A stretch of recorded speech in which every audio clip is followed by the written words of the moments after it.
Ici, à Atikamé, dans la commune d'Abomey-Calavi, un présumé voleur a été battu à mort par la population.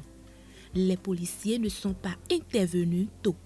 La scène s'est produite dans le mois de septembre 2017. Ce matin, on était à la maison lorsqu'on a appris que la population a appréhendé un voleur et l'a tué. On vient de constater que c'est un jeune homme. Moi, ça ne m'a fait rien. Parce que quand tu es un homme, il faut faire quelque chose dans ta vie.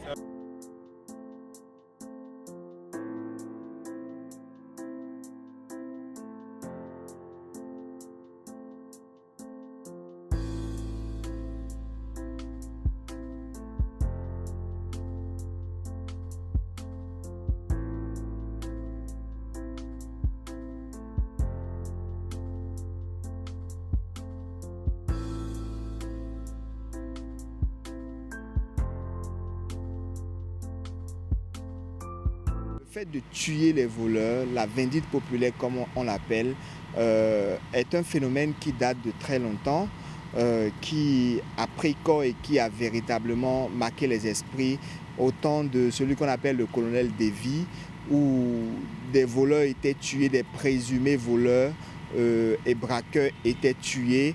Mais malgré ça, on n'a pas pu réduire ou empêcher les crimes de se tenir. On n'a pas pu empêcher les voleurs d'opérer. Ils continuent d'opérer, ils opèrent encore et ils opéreront toujours. Quand la population attrape un voleur, on le tue. Ça dépend. Si le voleur ne veut pas se laisser faire, en voulant l'attraper, on l'attrape, on le tue. Moi, ça me convient parfaitement. On peut condamner la population puisque nul n'a le droit d'ôter la vie à un voleur. Il y a la justice. Cependant, les gens n'ont souvent pas le choix car on a l'impression que les voleurs planifient très bien leur forfait. Ils ne laissent aucune chance à leurs victimes et vont jusqu'à les tuer. À voir comment ça se passe, c'est pas évident que ça soit toujours les personnes coupables. Parce que ce faisant, on peut être amené à frapper des innocents. En temps normal, il devait peut-être les confier à la justice pour ne pas dire faire appel aux agents de force de l'ordre et de sécurité pour prendre en charge cet individu qui s'est mal comporté. Et la vraie justice, c'est avec Dieu. Et c'est vrai que quelque part, ceux qui pratiquent le verdict populaire, ils ont raison. Dans la mesure où si les voleurs sont appréhendés ou les brigands sont appréhendés, ces voleurs ou ces brigands ont forcément des gens qui vont intervenir après et on va les lâcher et les mêmes choses reprennent. Ce n'est pas en procédant de cette manière que ça limite la criminalité. Au contraire, ça fait comme un jeu de ping-pong. Plus vous êtes désagréable avec ces personnes, plus ces personnes aussi rivalisent d'ardeur pour manifester leur méchanceté. Prenez dans les pays où les gens tuent le plus, l'Iran, l'Irak, l'Arabie Saoudite. Vous pensez que dans ces pays-là, pour autant, la criminalité a baissé? La réponse est non. C'est la preuve que le recours à la mort pour pouvoir mettre fin à une situation qui gênerait la société n'est pas une option qui prospère. C'est parce qu'ils se disent que quand un voleur, quand un criminel est arrêté, on le retrouve quelques jours plus tard à déambuler dans la rue, à naguer ceux qui l'ont arrêté, à naguer ceux qui ont été ses victimes. Et en voyant ce genre de choses, la population se dit il faut se rendre soi-même justice. Nous mettre à tuer quelqu'un ou même à passer par la vindicte populaire, on se dit en réalité qu'on veut mettre fin à un acte. Mais en réalité, est-ce qu'on arrive à mettre fin à cet acte-là?